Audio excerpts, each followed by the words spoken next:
Good morning. आज सकाळी सकाळी मी नाश्त्यासाठी बनवले होते डोसे. हे डोशांचं पीठ मी काल आणलेलं होतं. काल नाही, परवा आणलेलं होतं.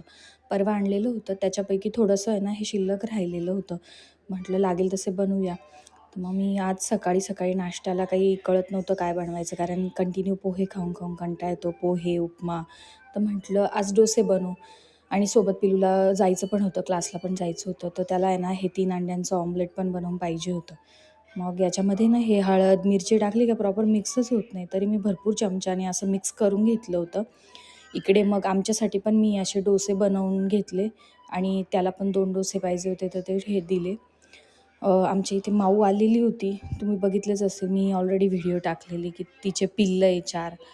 तर मग ती आलेली होती, पण तिला काही दूध प्यायचंच नव्हतं, कारण की तिला आहे ना ऑमलेटचा वास आलेला होता. मग तिला असं वाटत होतं की मी ऑमलेटच दिलं पाहिजे.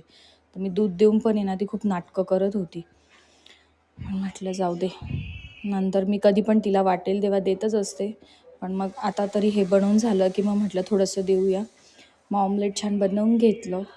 हे थोडं पलटी मारता मारता माझ्याकडनं असं तुटल्या गेलेलं होतं. मग काय झाल्यानंतर ना लगेच पिल्लूला खायला दिलं. व्हिडिओ आवडला असेल तर नक्की फॉलो करा. बाय.